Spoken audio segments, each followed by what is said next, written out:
toutes et à tous, c'est Hermès, j'espère que vous allez bien, j'espère que vous avez apprécié le live d'hier, disponible en replay sur la chaîne YouTube des Rois du Bitcoin. Ça vous a beaucoup plu et merci pour vos nombreux commentaires extrêmement positifs. Je rappelle, n'hésitez pas à vous abonner, rejoindre la communauté des Rois dans le Discord, notamment le lien sur la description et de liker la vidéo qui permet de booster l'algorithme de YouTube. Quand je le dis, on s'approche des 1000 likes, c'est toujours très agréable d'observer vos retours et ça me récompense énormément. Et c'est vrai que quand je le dis pas, on est plus près des 500 likes à peu près. Donc bon, ça permet toujours de récompenser le travail, ça fait toujours plaisir comme vous le savez, et permet aussi de booster un petit peu l'algorithme de YouTube parce que il y aura de plus en plus de personnes et de nouveaux venus qui vont arriver. Et puis on aimerait pourquoi pas les accueillir au sein de la communauté, toujours avec bienveillance et pédagogie. On va parler Bitcoin dans cette vidéo, on va aussi parler de beaucoup de crypto-actifs, puisque l'objectif c'est de faire un top crypto-pépite, notamment sélectionné par les membres du Discord et de la communauté des rois. On commence maintenant. Avant de commencer, je vous invite toujours à rejoindre le Discord des Rois du Marché. Vous trouverez le lien dans la description. Aujourd'hui, c'est le 1er avril, donc poisson d'avril, ça commence à partir dans tous les sens sur Twitter et sur Internet. Et bah, ça peut être très marrant. Je valide complètement cette prise de recul, bien évidemment, avec une pointe d'humour, tout simplement. Je vous invite également à rejoindre le Discord des Rois du Marché pour aller chercher une documentation qui s'appelle la stratégie des 4 rois. N'hésitez pas à l'utiliser, vous en imprégner, vous en inspirer pour vous aussi trouver votre propre style d'investissement, que ce soit sur le court, moyen, long terme, voire très long terme. Moi, je l'utilise depuis plusieurs années. Marché tradit, crypto-actif et m'offre d'excellents résultats. Premier poisson d'avril, c'est ici. France, le gouvernement utilise le 49.3 pour imposer le Bitcoin comme monnaie en cours légal. Il y en a beaucoup, hein, des poissons d'avril sur Twitter, etc. Et puis, pourquoi pas le retweeter, et pourquoi pas se détendre un petit peu en ce samedi, toujours très agréable. Quelque chose de très intéressant, je vous avais dit, on partira en vacances. À partir du 15 avril jusqu'à début mai, il se passera strictement rien. Bon, vous avez quand même tous les résultats d'entreprise, ça m'a été remonté et fait remarquer sur le Discord des Rois du Marché, donc merci à toi, je ne sais plus qui t'es, mais tu te reconnaîtras.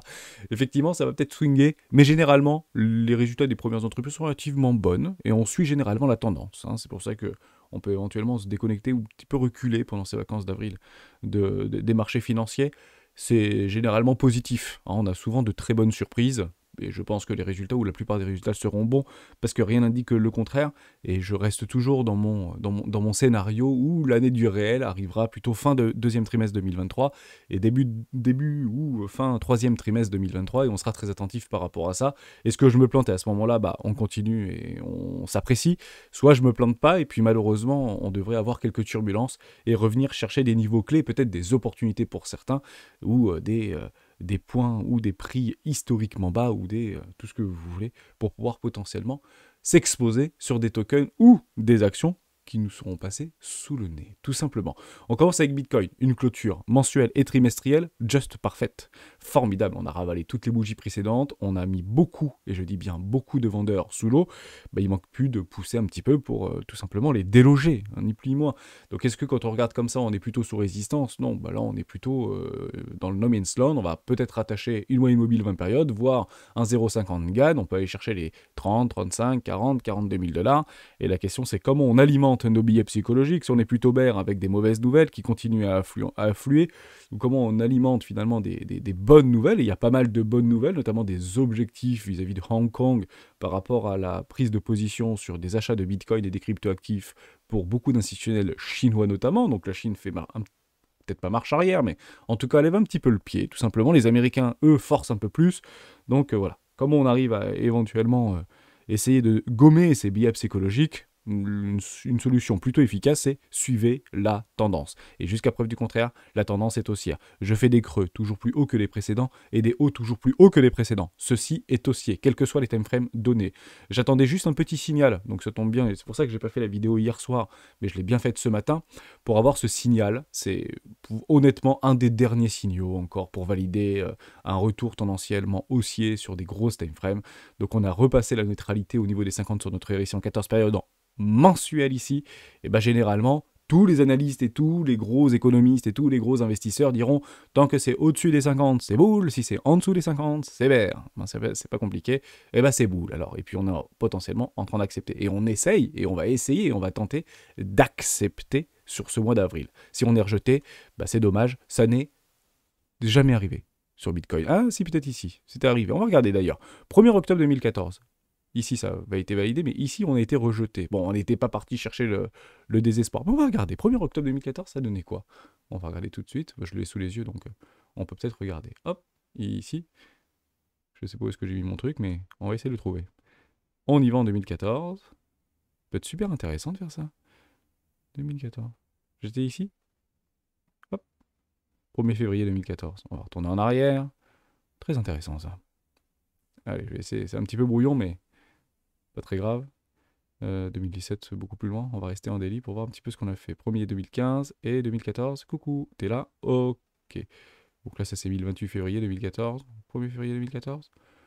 Ouais, bon, ok. On était quand même très proche d'un premier, etc. On n'était pas allé très très loin. Pour le coup, on va chercher les bottoms de marché. On va aller chercher en haut. Voilà, 0,50, zone de rechargement. On n'était pas vraiment rentré dans une zone de rechargement. Là, on est vraiment rentré, voire très proche d'un 886. Pour le coup, on était plus près des. Ce qui correspondrait plus près des 300 dollars vis-à-vis de Bitcoin. Donc, c'est un coup pour rien. On continue et on passe en trimestriel, tout simplement. Magnifique clôture en trimestriel ici en 3 mois. On ravale absolument tout. Pardon, c'est juste formidable. Voilà, tout simplement. C'est une magnifique bougie de ravalement. On ravale 2 bougies trimestrielles, plus de 6 mois complètement annulés. Bon, bah formidable, et on arrive sur éventuellement, potentiellement des résistances fixes ici, qui se trouvent par rapport à une jonction entre une accélération, enfin une continuation, et une accélération pour aller nous chercher ce bull run de 2021. Plutôt agréable à observer, et ce n'a jamais été donc bear ici, ou ça a été un tout petit peu bear ici sur une clôture, donc on a tout su peur vis-à-vis de Terra Luna par rapport à Celsius, etc. Là honnêtement, on commençait à avoir des gouttes, bon bah, ça a été ravalé, on n'a pas accepté sous cette neutralité, on peut repartir pour aller chercher potentiellement une oblique descendante, hein, c'est pas complètement impossible, mais voilà, peut-être un objectif sur les 80, pourquoi pas, et aller chercher le surachat. On sera extrêmement patient, ça prend du temps, des clôtures en trimestriel, mais plutôt propre quand même, c'est plutôt joli. Hein. Vous allez me dire, c'est génial, t'avais raison, t'étais boule. Oui, mais j'ai toujours été boule, donc c'est assez facile à un moment donné, on finit bien évidemment par avoir raison. Voilà, pas plus de choses à dire, on fait juste quelques toutes petites news très rapidement. Je sais pas où est-ce que c'était, voilà, quelques petites news très, très rapides. 4000 milliards de dollars de titres tokenisés d'ici 2030, estime Citi. On continue sur mon narratif de la tokenisation des usages, de la finance, de la DeFi, etc.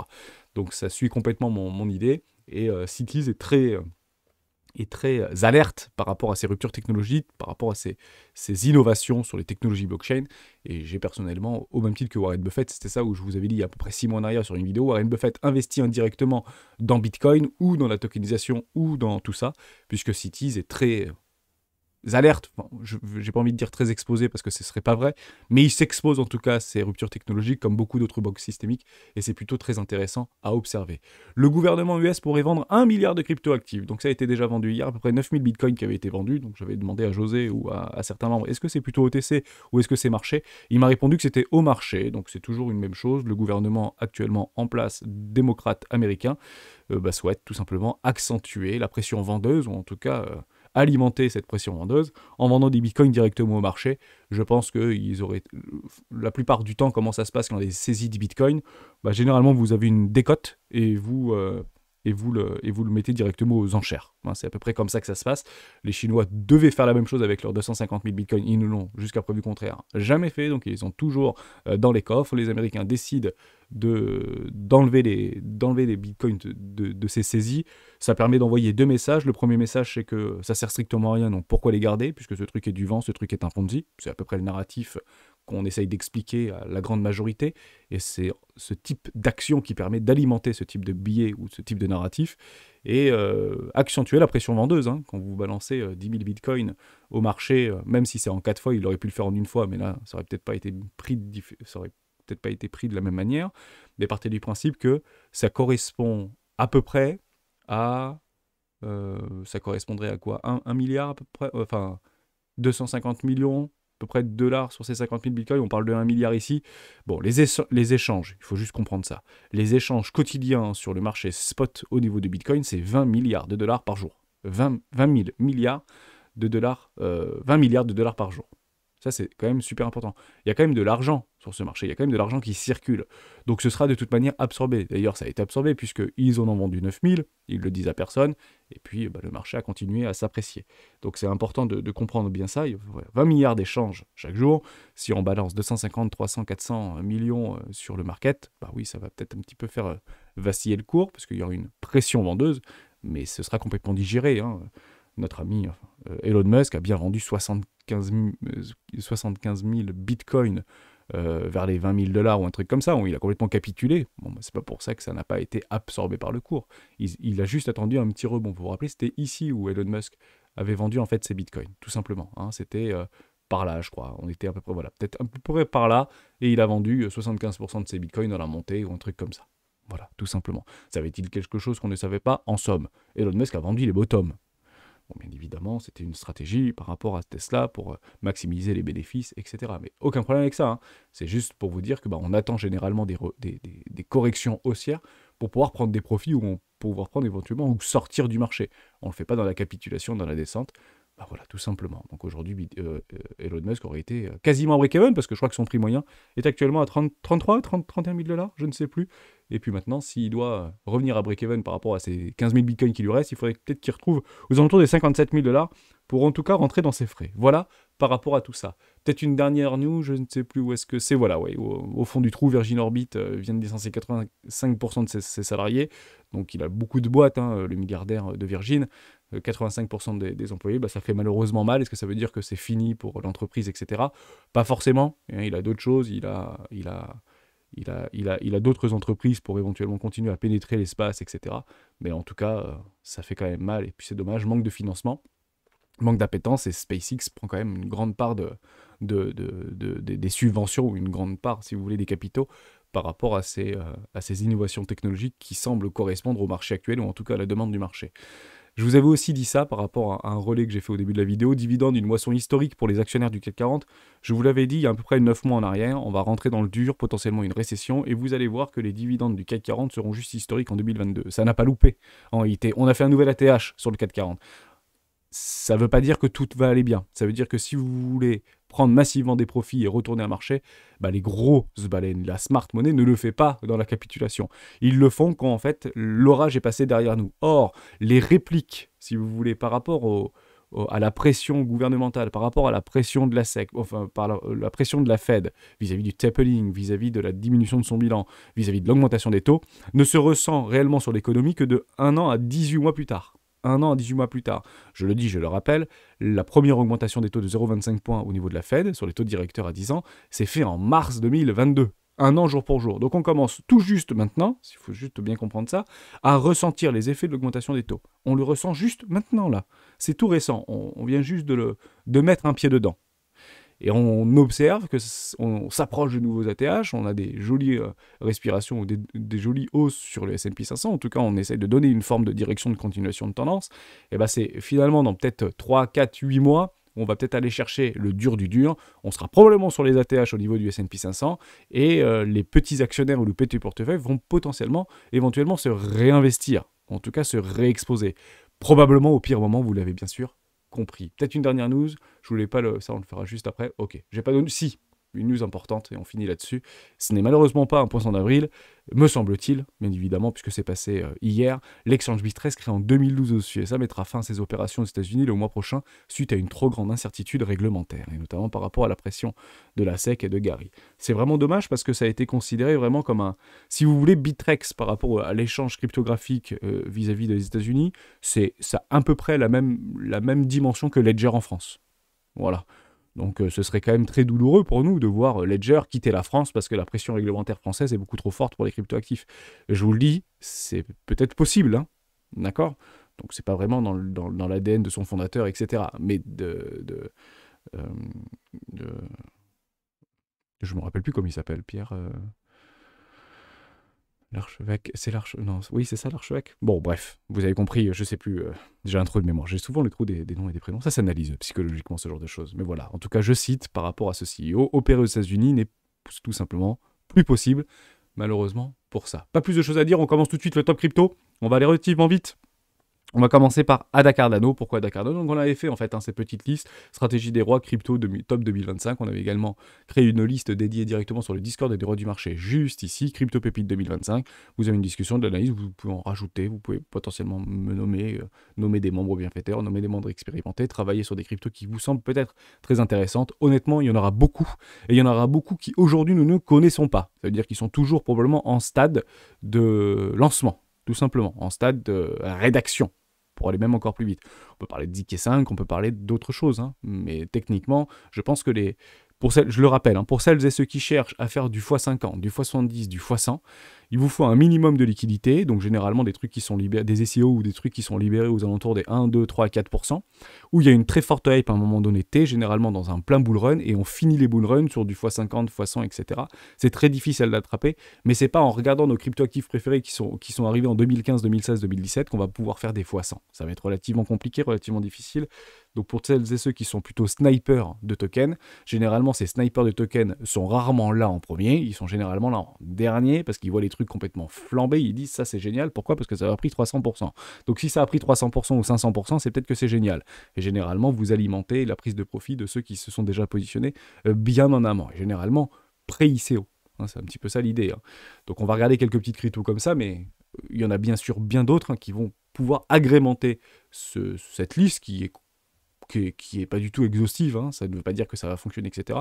C'est juste pour essayer de vous diriger et de vous faire réfléchir sur des fondamentaux qui peuvent être éventuellement intéressants dans une forme d'adoption massive prochainement et pour accompagner ce cycle d'adoption sur un réel usage de ces technologies, tout simplement. Il y en a 99% que vous mettrez bien sûr à la poubelle sur les cryptos que vous connaissez peut-être déjà, et c'est peut-être malheureux, mais c'est malheureusement comme ça. Pourquoi Cardano? Bon, c'est très simple, hein, c'est à peu près 8% de la capitalisation d'Ethereum aujourd'hui. On l'avait souvent mis à la poubelle très rapidement. J'avais été plutôt conquis par son fondateur, un peu excentrique, et avec beaucoup de force et beaucoup de ténacité, et ça a surperformé Ethereum. Ça a été ça un petit peu le game changer, c'est qu'il a surpris tout le monde à Cardano et a surperformé Ethereum dans le bull run de 2021. Donc est-ce qu'il faut le mettre à la poubelle? Je ne pense pas qu'il faille le mettre à la poubelle. En réalité, si vous voulez avoir une forme de répartition des pouvoirs, si Ethereum est aujourd'hui la reine incontestée des crypto-monnaies, bah dites-vous que Ada Cardano, c'est un petit peu le Lancelot, si vous voulez, qui souhaite peut-être retourner un petit peu le géant, ou c'est un petit peu David contre Goliath, si vous voulez. Et je pense que c'est sain pour le marché d'avoir ce type de challenger, tout simplement. Je ne dis pas que Ada Cardano va dépasser Ethereum. J'en doute très fortement, mais je pense que s'exposer sur Ada Cardano, en tout cas je suis personnellement exposé à Ethereum, est une forme de hedge, si vous voulez, par rapport à Ethereum.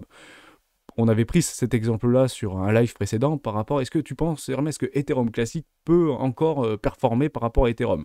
J'ai dit c'est possible, mais il faudra vraiment qu'il y ait un problème sur Ethereum. Je repose cette même question, imaginez il y a un réel problème de sécurité, or Ethereum, son fondement même de sa blockchain ou ses smart contracts, c'est clairement la sécurité du réseau, c'est sécurité avant tout, avant toute chose, bien évidemment. Donc imaginez où il y a un problème de sécurité, où vont aller potentiellement les capitaux de façon extrêmement massive. Une grande majorité va sortir. 2, probablement dans la Cardano. Parce que c'est la blockchain, si vous voulez, pour Fovstec, une des plus avancées, si vous voulez, par rapport à toutes les autres. Technologiquement extrêmement avancée.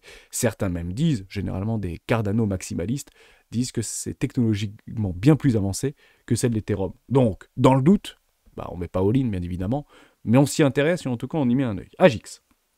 Le risque, bien évidemment, d'Ada Cardano, c'est que son fondateur parte. Puisqu'aujourd'hui, si Buterin n'a pas eu un énorme poids au niveau de Ethereum, partez du principe que, côté Ada Cardano, j'oublie toujours son nom, mais vous avez compris l'idée, s'il vient à quitter le projet ou relancer un autre projet, peut-être qu'il y aura un grand manque d'appétence par rapport à Ada Cardano. Je prends souvent cet exemple-là, c'est un petit peu comme Tesla. Si vous avez Elon Musk qui quitte Tesla et qui dit « je prends ma retraite », ça va être très difficile pour ces boîtes, pour être tout à fait honnête, parce que l'un ne va pas avec l'autre. Donc le risque, c'est presque le décès d'Elon Musk. Le décès d'Elon Musk mettrait un coup extrêmement dur, si vous voulez, à son entreprise. Ça remarchera, bien évidemment. Peut-être malheureusement considéré comme la plupart des investisseurs un peu requins comme une opportunité, mais partez du principe que le visage de leur fondateur est très lié à leur projet, tout simplement. Agix, honnêtement, c'est équipe plus. Vous vous rappelez que c'était les fondateurs de Agix, de ce projet crypto, c'est les fondateurs de Sophia, c'est les créateurs de Sophia, vous savez, le robot le plus expressif au monde, etc. Il faut comprendre qu'à l'époque, au niveau de l'ICO, ils avaient levé 36 millions de dollars en l'espace d'une minute. Ça avait fait beaucoup de bruit à l'époque, mais c'est pas si vieux que ça. Ne soyez pas complètement... soyez complètement convaincus, c'était en 2018-2017, donc c'est pas une jeune crypto, c'est une vieille crypto qui a été mise en lumière par rapport à quoi? Par rapport à l'intelligence artificielle. On en parlera d'ailleurs demain. Est-ce que c'est intéressant d'investir là-dedans? Honnêtement, vous pouvez investir partout sur Agix. Pourquoi? Parce qu'on est très éloigné des zones de rechargement d'achat à long terme. Regardez ça, c'est juste magnifique. Agix, vous prenez en fait dans l'historique de Agix, j'ai presque envie de dire que les plus patients attendent en fait une clôture au-dessus des 0,50. Les plus patients attendront une clôture au-dessus des 0,50 et prendront en fait la hype, l'explosion, l'accélération. Actuellement, on est toujours dans un énorme range. C'était fou hein, quand même. Bon, après, il a quand même fait x20 hein, en 2021. On est passé de 1 centime, voilà, 2 centimes, un truc comme ça, jusqu'à 20 centimes, me semble. Ouais, 35 centimes. Ouais, 40 centimes. Wow, le truc, il a fait x50 quasiment. Faut pas le mettre à la poubelle trop tôt, donc il est reparti sur les 0,5, 0,4 centimes, et puis là il remonte encore, il nous refait du x10 ou du x12. Et ben, les plus patients attendront des vraies clôtures et une vraie tendance. Actuellement, on est encore dans des phases d'investissement. Jusqu'aux 50 centimes, je me dis que c'est complètement réaliste.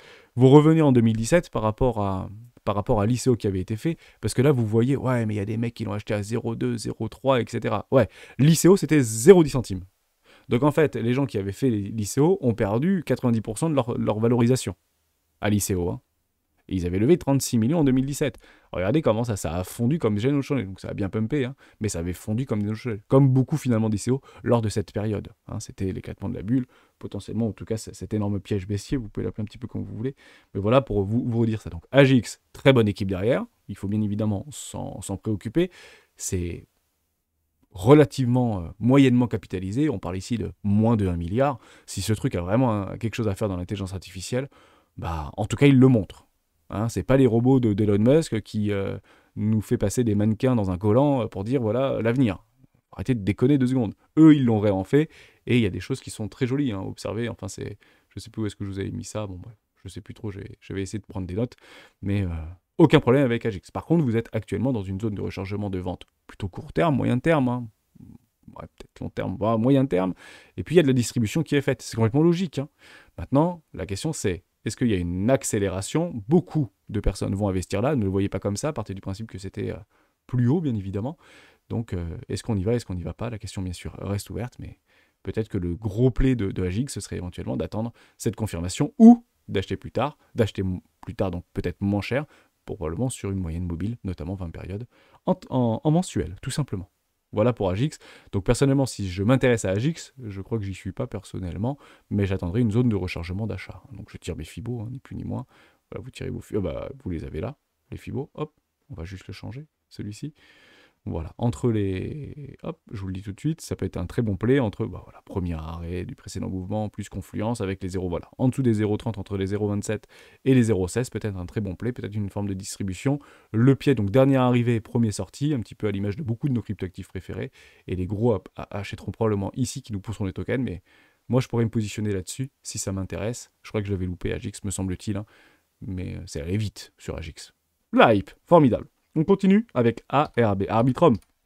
Évidemment, hein, on ne va pas le laisser tomber.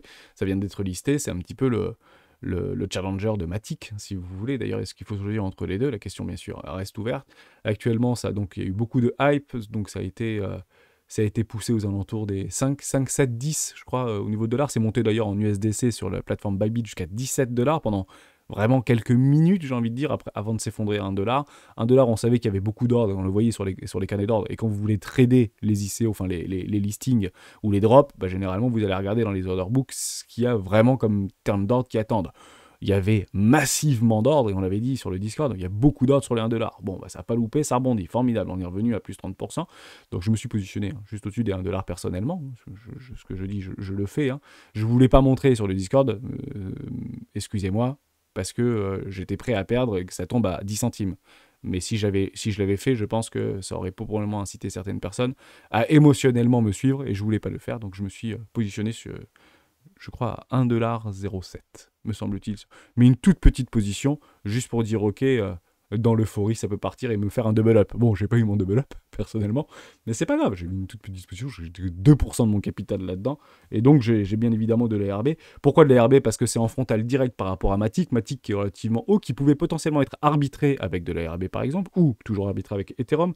Vous avez en fait des choses qui sont extrêmement intéressantes, on rentre donc dans le layer 2, c'est usage, c'est utility, et c'est du service. Hein. Et c'est potentiellement un bon candidat pour pouvoir passer au-dessus de Matic. Il y en a d'autres, bien évidemment, mais en tout cas, il y a de la hype donc, autour de ce projet. Plus de scalabilité, plus de rapidité et moins de frais. On retrouve toujours ce fameux cercle un petit peu vertueux, si vous voulez, de ces technologies. Il faut comprendre aussi que l'entreprise juste derrière, c'est Off-Chain Labs. Ils ont relevé, je crois, cette année, plus de 100 millions de dollars. C'est valorisé plus d'1 milliard de dollars. Un petit peu comme Consensus vis-à-vis de Ethereum. Donc ce sont en fait des grosses boîtes qui sont derrière ces projets-là. Quid de la gouvernance, hein, et quid de la décentralisation. C'est vraiment là-dessus qu'il faut vraiment miser.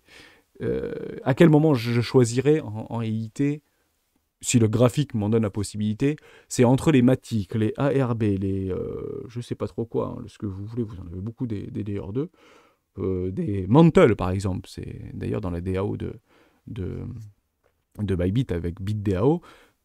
D'ailleurs, c'est toujours très drôle parce que les premiers à avoir créé une DAO, une forme de fondation pour la gouvernance, c'est Tezos. C'est un projet français, c'est Tezos XTZ qui avait créé ça et ça a été beaucoup repris. Hein. Ça a été, je pense, le coup de génie de Tezos, c'est d'avoir créé leur DAO et leur décentralisation, en tout cas de gouvernance comme ça. Et je trouvais ça plutôt intéressant. D'ailleurs, je suis exposé sur Tezos, c'est un beau token qui aujourd'hui est relativement résilient pour pouvoir pénétrer les services bancaires, etc. Et les grosses institutions parce que son réseau est très solide. Donc on a aussi la possibilité de l'apprécier, mais peut-être pas du x100 sur Tezos, bien évidemment. Voilà, j'ai pas plus de choses à dire au niveau de ARB. Si vous voulez vous y exposer à vos risques et périls, c'est toujours pareil. Vous avez aucune historique et c'est très gros en fait. C'est déjà relativement bien capitalisé. Donc la moindre déception, ça tombe. Voilà, c'est ça qu'il faut dire. Donc il y a beaucoup d'attentes par rapport à ce token. On parle de 12 milliards de dollars, donc ça pèse quasiment à Cardano. Il faut quand même le comprendre, hein. Cardano, je crois que c'est un peu moins de 20 milliards de market cap. Quasiment rien n'a été libéré, donc 10%, 12% des tokens ont été libérés. S'il y a la moindre déception sur ce token, il tombe. Hein, c'est ça qu'il faut juste comprendre. Voilà, déception de livrable, déception de petits problèmes techniques, petit hack entre deux, vous avez compris un petit peu l'idée. Hein. S'il y a un problème au niveau de leur techno, ça peut tomber très fortement, et ça peut perdre 90%. Donc on joue finalement avec le feu, mais c'était peut-être intéressant, puisque j'étais devant et j'ai loupé le airdrop, et pourquoi pas en profiter, et je verrai ce que je fais plus tard, bien évidemment, mais je pense qu'il faut quand même le mettre dans les top crypto potentiellement pour 2025, parce qu'il aura réellement sa chance. Hein, il aura réellement sa chance, je pense que c'est réellement le mot d'ordre. Voilà, en tout cas, l'équipe, c'est du plus également, pas de problème avec ça. On continue avec AXL. AXL, on fait pas Atom, on l'a dit 1 million de fois, donc on saute Atom. AXL, pas de problème avec ça aussi, je trouve ça plutôt intéressant, je trouve que c'est un projet très intéressant. C'est un membre du Discord qui m'en avait parlé il y a quelques temps, d'ailleurs Asher également en a parlé. Ce sont des fondateurs, hein, ex-fondateurs de Algorand, pour information. Donc Algo, c'est clairement de l'interopérabilité, communication interchain. Ils ont levé aussi, je sais pas combien de millions de dollars lors de leur ICO. Et ce qui est très intéressant en parlant d'ICO, c'est que souvent on dit, bah voilà, l'ICO était à 1 centime, 10 centimes, etc. Non, là l'ICO c'était à 1 euro. Voilà, 1 dollar l'ICO, donc ça a déjà perdu moins 50%. Et vous savez que moi j'aime beaucoup quand ça perd au moins 80 ou 70%, ou un petit coup derrière la tête, hein, un petit truc comme ça, voilà, moins 60%. D'ailleurs, plutôt résilient au niveau de AXL. Moi ça m'intéresse parce qu'on est à moitié prix par rapport au prix de listing, hein, par rapport au prix d'ICO. 1 dollar, 1 XL égale 1 dollar. Donc en fait, vous achetez techniquement moins cher que les autres, mais ça veut pas dire que ça va fonctionner, etc. Ça veut juste dire que l'interopérabilité, la connexion entre les chaînes, etc. Et ils ont d'ailleurs, ils promettent, je sais plus ce que c'est, mais c'est les seuls à avoir la technologie ou l'innovation pour faire ce type de choses, etc. Donc c'est les seuls au monde. Vous savez, comme beaucoup, il faut toujours faire très attention par rapport à ce type de déclaration. Mais grosso modo, c'est une toute petite cap, me semble-t-il. On va revérifier ensemble. AXL, c'est pas une très grosse cap, il me semble, AXL. C'est, voilà, un demi-milliard, c'est relativement sous, 20% des tokens qui ont été libérés. Je pense qu'il y a des petits trucs à faire plutôt intéressants avec cette blockchain. En tout cas, ça peut potentiellement pouvoir permettre d'en arbitrer d'autres, ou en tout cas de se couvrir. Donc c'est toujours pareil, je ne mets pas 20% de mon cap là-dedans, hein, évidemment. Mais ça peut être un bon candidat en cas de retour de bull run, etc. Et s'ils arrivent à livrer ce qu'ils veulent livrer, ce sont des cryptos qui sont relativement récentes. Hein, c'est ça qu'il faut dire. Donc peut-être qu'on a sous les yeux, hein, je vais peut-être dire une bêtise, peut-être que ça vaudra, je sais pas moi, 10 milliards ce truc-là. Donc x20 quoi. Hein, peut-être pas x50, etc. Mais dans l'idée, c'est résilient. Ça bouge pas. Et ça fait que moins 50% par rapport à son listing. Voilà, pas plus de choses à dire par rapport à ça. Si on peut parler de Flux. Ouais, Flux, on peut le voir. Alors, c'est HSB, on va pas en parler. On en a tellement parlé au niveau de Swissborg qui d'ailleurs finit à... C'est très drôle. 21 millions de dollars levés sur Swissborg. Si vous voulez le faire exprès, c'est toujours intéressant. 21 millions de Bitcoin, 21 millions de dollars et 17 000, je crois, d'investisseurs. Donc, j'en fais partie. Vous êtes très nombreux à en faire partie. Et on créera d'ailleurs, pour tous les investisseurs du Discord, je demanderai un membre de l'équipe de Swissborg, peut-être un des fondateurs, d'ici quelques mois, de faire un truc, mais un live entre nous, entre tous les investisseurs Swissborg. Parce que j'en ai fait beaucoup des vidéos sur Swissborg, donc vous avez vraiment toute la vidéo, donc peut-être que ça intéresse moins les autres qui ne sont pas investis, mais ça nous permettrait peut-être de faire un truc vraiment entre nous. Je crois qu'on est peut-être 150 ou 200 ou ouais, 200, peut-être 220 parce que ça a beaucoup poussé hier et avant-hier, mais je crois qu'on est voilà, à peu près 200 je crois investisseurs au niveau de la communauté des rois, donc on pourrait peut-être se faire un petit truc avec pourquoi pas les fondateurs, un espèce de FAQ ou apéro live, un truc comme ça, mais pas tout de suite, hein. On va les laisser se reposer, prendre des vacances s'ils le souhaitent et repartir très fort parce que on attend et on compte sur eux, bien évidemment. Flux, ouais, je voulais vous parler de Flux. ENS aussi, on n'en reparle pas, on en a beaucoup parlé, hein. Je le dis d'ailleurs souvent, mais vous avez la possibilité d'aller chercher juste ici, sur des crypto-actifs que vous souhaitez en fait qu'on aborde, vous avez en fait dans le lien utile, juste là, c'est Géo qui nous avait proposé ce type de choses, voilà, juste un petit script dans le lien utile et vous mettez votre token préféré, vous mettez ENS par exemple, vous voulez qu'on parle de ENS, vous cliquez dessus et en fait on en a parlé voilà, en décembre, le 21 janvier 2023, donc c'est très récent, si ça vous intéresse, allez y faire un tout petit tour. Flux, je le rappelle pourquoi, parce que il mise plus. D'ailleurs, on a Dastar hein, sur le Discord qui est mineur de Flux. Je crois que vous êtes d'ailleurs plusieurs à être mineurs de Flux. Vous avez une vraie appétence par rapport à cette techno et on sait pourquoi vous avez une appétence par rapport à cette techno. Parce qu'ils misent tout sur la décentralisation.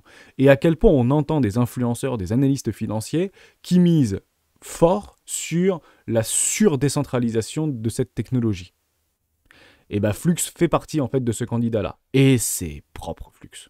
C'est pas vieux, hein, Flux. Hein. C'est récent, c'est du proof of work, et c'est plus sur la décentralisation. Et il y a déjà beaucoup d'applications autour de la technologie. On parle de plus de 5000 applications, me semble-t-il, qui sont déjà disponibles sur Flux. Alors quand vous avez du Aptos qui pousse du 250 applications ou 500 applications, ouais, il y en a 10 fois ou 20 fois plus sur Flux. Donc Flux peut être un excellent candidat pour celles et ceux qui cherchent une forte décentralisation. Vous pouvez même avoir vos nœuds et miner vos flux, il y a des nœuds qui existent, etc. Donc c'était toujours très intéressant parce que pendant très très longtemps, c'était plutôt proof of work avec Bitcoin, Ethereum, un peu de Litecoin, un peu de machin, un peu de trucs. Et là, en fait, maintenant que Ethereum est passé au proof of stake, vous avez en fait vraiment des nœuds et de plus en plus de sites qui proposent du Bitcoin et Flux. Vous voyez ce que je veux dire? Donc peut-être qu'au niveau du réseau, au niveau de la sécurisation des réseaux, au niveau de la décentralisation du réseau, il y a peut-être un truc à faire et c'est tout petit Flux. C'est ça qu'il faut juste comprendre. Alors je dis pas que ça va faire Bitcoin, hein. Je dis pas que ça va peser 500 milliards de dollars. Je dis juste qu'aujourd'hui c'est ridiculement petit quoi. Ok? Intéressez-vous à cette blockchain, il y a vraiment un truc qui peut être super intéressant, une magnifique hype, une forme de réaccumulation. Moi quand je vois des charts comme ça, je veux dire mais... Enfin, on est ici, très clairement, une espèce de... Alors, je peux me complètement gourer, ça peut se péter la tronche. Hein. Mais d'expérience, quand vous voyez ce type de charte, vous repassez fortement en arrière. On va essayer de le choper. Voilà. Vous repartez ici. Bon, c'est grosso modo ce que vous regardez. Hein. On va y retourner. Voilà. Vous êtes là, vous faites le pump et on est là-dedans. Donc on peut perdre, hein, voilà, mars 2020, etc., Cracovie, tout ce que vous voulez, on peut même se déprécier.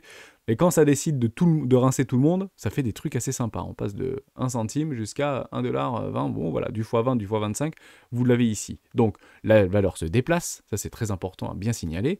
Donc on ne retrouvera peut-être pas à moins de 1 centime de dollar du flux, il faut juste le comprendre comme ça.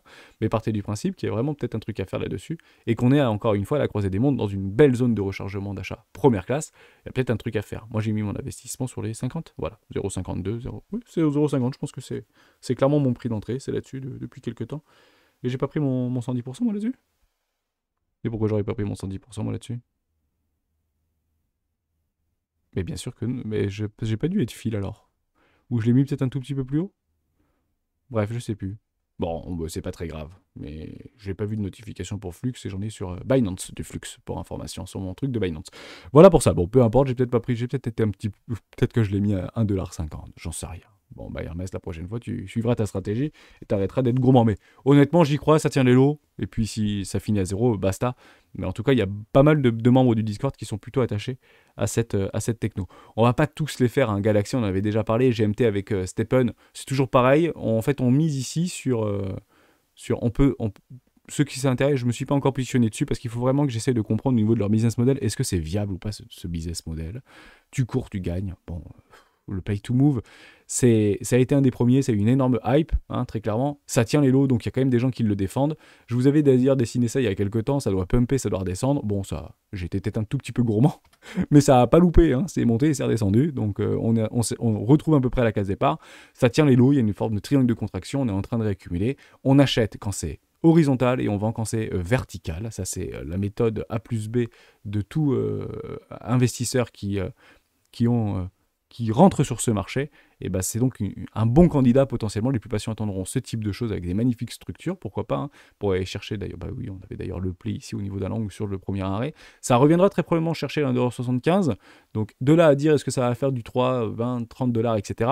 Ça dépendra du business model. Est-ce que vous croyez en ce business model du play to move, Stephen, etc. ou est-ce que vous n'y croyez pas? La question reste ouverte. Est-ce que peut-être qu'il sera racheté par Run Static de Adidas, etc.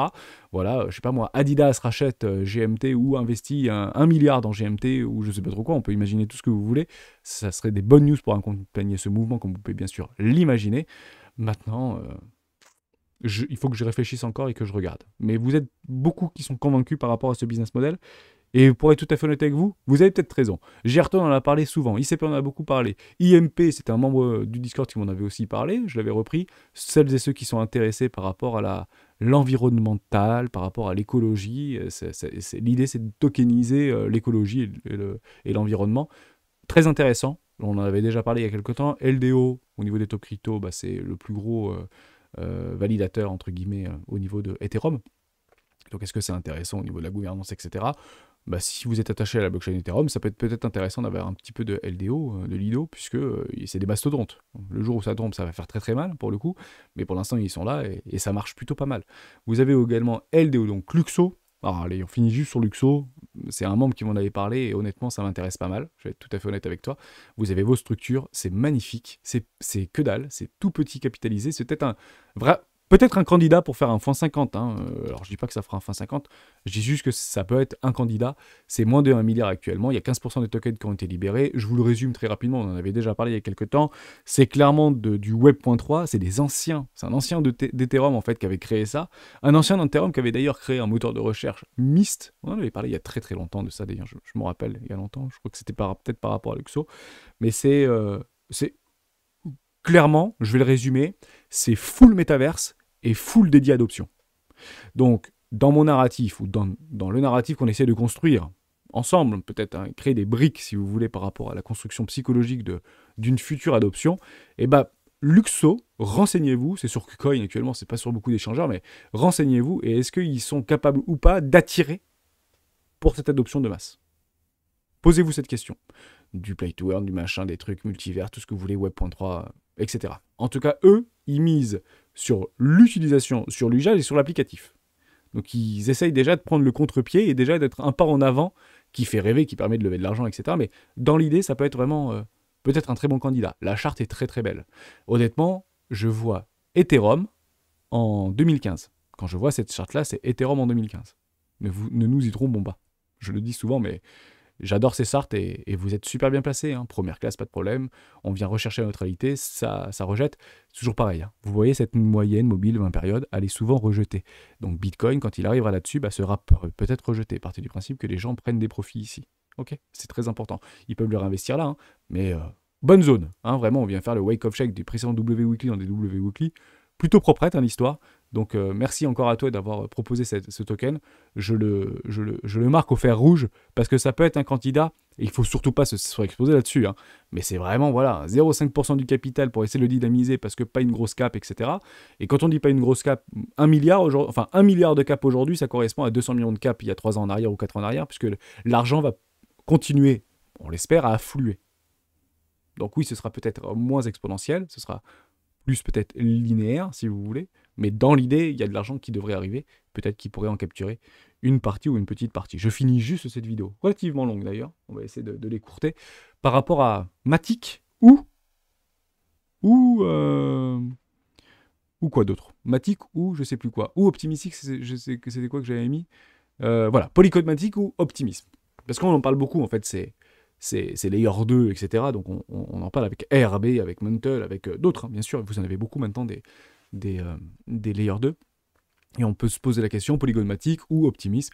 En réalité, en fait, c'est super difficile. Imaginez les gens qui viennent d'arriver sur ce marché.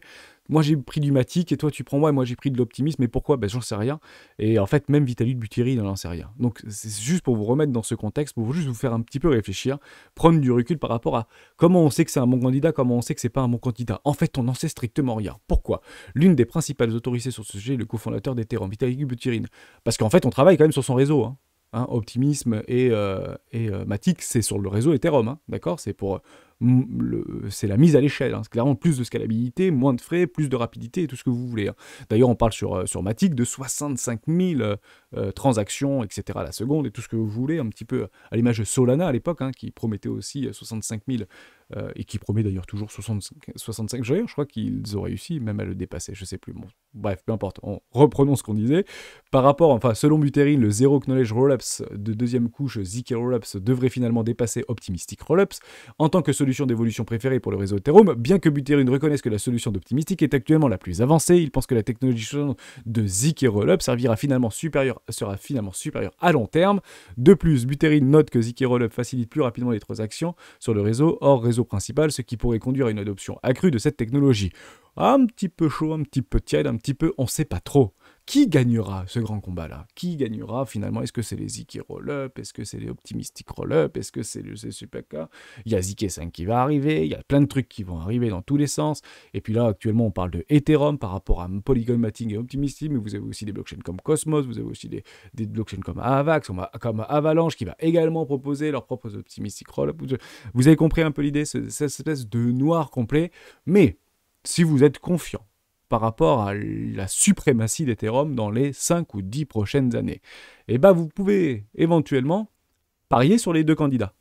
Donc, si vous aviez décidé une position que vous voulez mettre, par exemple, dans Polygon Matic, ne mettez pas toute la position dans Polygon Matic, vous coupez Polygon Matic et Optimism, tout simplement.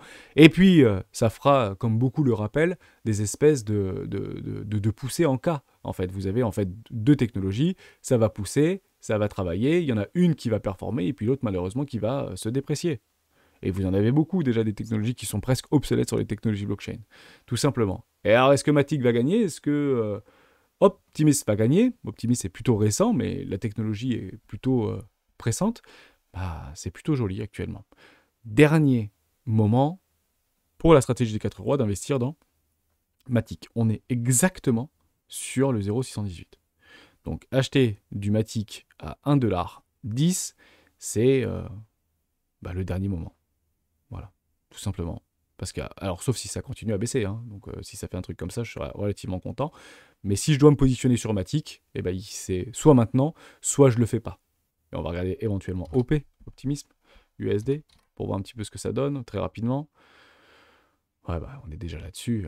Ah, c'est déjà trop haut. Bah, vous prenez Solana, vous prenez EGLD. Ce truc peut faire un truc comme ça. On va juste regarder au niveau de la market cap. Je trouve que c'est assez similaire entre les deux, non? Me semble-t-il, je sais plus. 9 milliards déjà, ce truc. Ça fait mal au cœur. Déjà 8 milliards et Matic Polygon, c'est combien? 10 milliards. Bon, bah voilà. Choisissez votre camp. Vous avez deux candidats. Bien que ça a fait déjà plusieurs euros au niveau de Matic, mais la technologie de Optimism est très, est très forte. Hein, c'est ça qu'il faut vraiment comprendre. Choisissez votre candidat. L'un capturera la liquidité de l'autre. Ils ne pourront pas tous gagner. Hein. Tout le monde ne gagnera pas. Donc les capitaux vont naviguer. Ils vont affluer. C'est pour ça qu'on parle de surperformance ou de sous-performance. Est-ce que Polygon Matic va surperformer Optimism? Est-ce que ça va surperformer Mantle? Est-ce que Mantle va tout rafler? Est-ce que j'en sais rien? Vous voyez un petit peu ce que je veux dire? C'est toujours la même chose. Je le dis et je le rappelle.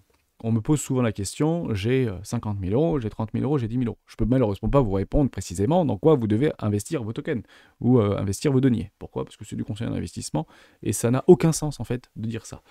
Je vais juste vous donner une piste de réflexion. Les pondérations qui ont le mieux marché, donc surperformer le marché. En somme, vous allez sélectionner des tokens préférés, peut-être dans cette liste-là, ou peut-être des tokens que vous avez également, et je finirai la vidéo là-dessus.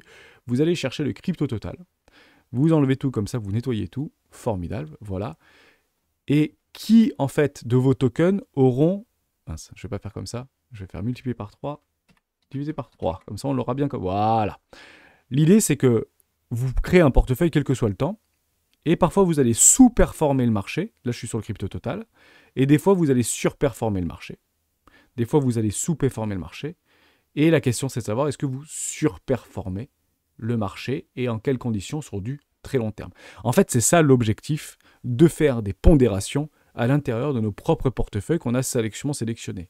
Faut-il être ultra intelligent ou pas pour investir dans les crypto-monnaies et diversifier? Non, diversifier à l'intérieur même de la technologie blockchain ou des ruptures technologiques n'est pas une diversification, c'est être 100% crypto. Et là, une technique qui fonctionne bien, c'est de mettre l'exactitude de pondération par rapport à tous les tokens. Exemple, je choisis 20 tokens, je mets ni plus ni moins que 5% de mon allocation dans chacun de ces tokens. C'est sur le long terme ce qui fonctionne le plus et ce qui a malheureusement minoritairement battu le marché. En somme, on sera beaucoup comme ça. Vous pouvez mettre toutes les couleurs que vous voulez, vous en avez qui seront comme ça. Voilà, ce sera un peu comme ça. Et puis il y a Paul, il sera plutôt comme ça, lui, hop, comme ça, et puis il va faire un truc comme ça, et puis après il va sous-performer parce qu'il aura pris des trucs à x50, etc. Mais comme il a pris des trucs à x50, lui sera peut-être là, que vous serez là, et puis il y a Jean-Jacques qui sera plutôt comme ça.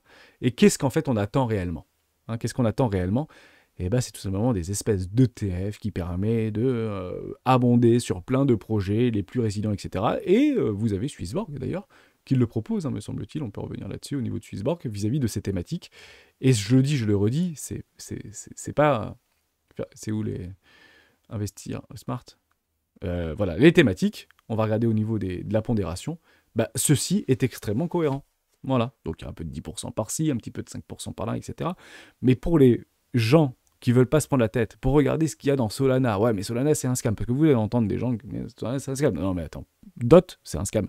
D'ailleurs Swissborg c'est un scam, ou Polygonmatic, mais ça ne battra jamais Optimisme. Ou BNB c'est pourri, ou Cardano, ça remplacera jamais Ethereum. Vous avez compris un peu l'idée? Et en réalité, il est bien fait, en fait. Plus on le regarde, si vous commencez à rentrer dans l'hyper-détail de tous ces tokens et de la technologie et de la problématique sur laquelle ils répondent, vous comprenez que c'est très bien réalisé. C'est très bien réalisé. Donc, ne nous prenons pas la tête. Personnellement, moi, j'ai mis en place un amendement DCA sur la thématique de Swissborg, et puis on va le tenir pendant 10 ans. Voilà, c'est ça un petit peu le... Enfin, on espère de tenir pendant 10 ans. Et l'objectif, qu'est-ce que c'est? C'est de surperformer le marché. Ça veut dire que vous prenez votre crypto total et vous allez envoyer potentiellement ici, c'est ça en fait l'idée. Donc il y aura de la volatilité. Mais si crypto total fait quelque chose, j'ai une bêtise, comme ça, jusqu'à 10 milliards, allez, on le prend, le truc de Swissborg, pardon, hop, le truc de Swissborg fera peut-être quelque chose comme ça. D'accord? Thématique, ok? Je sais pas, je dis une bêtise. Voilà. Et à la fin, on se posera la question. Tiens, je vais le mettre en vert, Swissborg, c'est vert. Qui a superformé le marché? La question, c'est de savoir, il a superformé le marché de 23%. Alors que la majorité se fera rincer sur les contrats futurs, sur les options, etc. Mais dans l'idée, c'est ça qu'on va rechercher. En tout cas, là, les institutionnels cherchent du rendement, cherchent de la surperformance, etc. Je peux me tromper, donc ça veut dire que ça peut finir en dessous, comme ça peut finir au-dessus, comme Bitcoin peut finir ici, d'accord? On peut refaire le même exercice, et Bitcoin fera peut-être quelque chose comme ça. Voilà. Voilà, ça c'est notre avis, juste Bitcoin. Et peut-être que Ethereum, on peut le refaire, fera quelque chose comme ça. Voilà. Et là vous allez vous dire, ouais mais j'aurais dû tout mettre dans Ethereum, qu'est-ce que je me prends la tête? Ouais, mais si Ethereum hack ou tombe, comment on fait? Parce que hack Ethereum,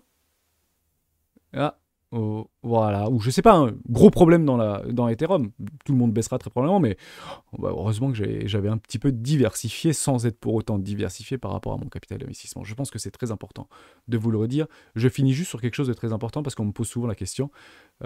On a mis en place donc cette table des rois qui est disponible, et Géo l'administre, et je te remercie encore une fois Géo de l'administrer, par rapport à une surperformance du marché. Et la surperformance du marché, que vous le vouliez ou non, fonctionne dans les deux sens. D'accord? En somme, on a commencé, et j'ai jamais menti sur mes allocations, au 1er janvier 2022, je vous ai donné mes allocations, on est parti sur un portefeuille de 10 000 euros, et je vous ai dit ce que j'avais à un instant T, on a commencé au 1er janvier 2022. Et depuis le 1er janvier 2022, par rapport à tout mon capital que j'ai agrémenté avec un dollar cost average, etc., tout ce que vous voulez, on a donc perdu 24% sur le portefeuille, donc 24% depuis le 1er janvier 2022, et sur le global, donc avec le cash encore disponible, donc 30% de cash, on a perdu 16%. Vous vous rappelez? 25, 16. C'est assez simple à comprendre. On va aller sur Bitcoin, si vous voulez. On va aller sur Bitcoin, on va faire x100 divisé par 100. Je pense que c'est super important. On va reprendre par rapport au 1er janvier 2022, qui est ici. Voilà. Combien a perdu Bitcoin? Bitcoin a perdu 45% à l'heure où je vous parle. Nous, sur notre portefeuille investi, on a perdu 30%. Et sur le global au niveau du portefeuille, on a surperformé le marché. Je l'avais avant, hein, d'accord? Mais on a surperformé le marché. Pourquoi on a surperformé le marché? Parce que sur une linéarité de prix, par rapport à un prix, non pas forcément par rapport à une valeur, bah Bitcoin a plus baissé que notre portefeuille. Si je prends le crypto total, c'est encore plus voyant, hein, pour être tout à fait honnête avec vous, sur le crypto total. On peut refaire cet exercice-là, multiplié par 50 divisé par 50, comme ça permet d'avoir une charte propre. On repart par rapport au 1er janvier, donc ici, me semble-t-il. Ici, le crypto total a perdu 53%. Nous, sur ce qu'on avait investi par rapport à la stratégie des 4 rois, on n'a perdu que 30%. Donc oui, je suis perdant, mais je surperforme le marché. C'est super important. En somme, voilà ce que j'ai fait. Je vous le fais par exemple par rapport à 2019. Voilà, j'ai fait ça. Voilà, on attend. On va réinvestir un peu. On diminue notre prix. Donc notre prix moyen est toujours là. Notre prix moyen est toujours là. Notre prix moyen est toujours là. On prend des profits. Voilà, on prend des profits un peu. On prend des profits. Donc ça monte. Hein, je sous-performe le marché. Voilà, je fais un truc comme ça. Là, j'ai pris beaucoup de profits. D'accord? Et puis j'attends pour potentiellement réinvestir. Voilà, ça bouge un peu. Puis là, ça descend. Et vous avez compris un peu l'idée. Voilà. Ça, c'est le portefeuille, si vous voulez, de la stratégie des 4 rois. Mais ça permet tout simplement de dire « Ah ouais, mais c'est nul, hein. Moi j'ai fait x100. Ah mais c'est nul, parce que moi j'ai perdu 90% de ma valorisation. » Donc c'est ça l'objectif. C'est d'essayer de le faire gagner et de le faire progresser. Pourquoi? Pour battre le marché. Pour battre le marché. Vous voulez la réelle valeur du marché, c'est très simple, vous allez n'importe où et vous mettez une moyenne mobile 20 périodes. Donc notre indicateur, si vous voulez, comment ça s'appelle? Notre indicateur de valeur, c'est la moyenne mobile 20 périodes en trimestriel. Si votre portefeuille est au-dessus de la moyenne 20 périodes sur le très long terme, c'est que vous surperformez le marché. Tout simplement. Parce que la valeur du marché ou la puissance du marché, la moyenne du marché, si vous voulez, c'est grosso modo la moyenne 20 périodes en mensuel. C'est assez représentatif, surtout par rapport aux cyclicités du marché et par rapport aux capitulations et aux excès d'euphorie, etc. Généralement, c'est plutôt intéressant. Si vous avez une valorisation au-dessus de la moyenne 20 périodes, plutôt pertinent. En tout cas, c'est ce que je recherche à faire. Et surperformer le marché, bien évidemment. Je vous dis juste une chose et je clôturerai là-dessus. Et j'espère que ça vous aura plu de partir dans cette direction-là. Je pense que c'est toujours extrêmement important de le rappeler. Malheureusement, 90% du temps, on ne surperforme pas le marché. Voilà. Les plus grands traders de cette planète, les plus gros investisseurs de cette planète, Warren Buffett, ne surperforment pas le marché. Voilà. Le S&P 500, c'est du 7%, du Warren Buffett, c'est du 4,8%. Voilà. Tout simplement. C'est super important. Donc, on prend du recul, et si on veut s'exposer sur ces technologies-là, on évite de faire all-in sur des tokens qui seront très probablement très forts dans 3 mois, mais probablement très faibles dans 3 ans. Et ce sera dommage, parce qu'on a tendance à tomber amoureux de nos tokens préférés, bien évidemment. Je vous souhaite un excellent week-end. Demain, on essaye de faire un top action sur l'IA, et il y a plein de news sur l'IA, notamment en Italie qui viennent de passer, et c'est pas joli. Ciao.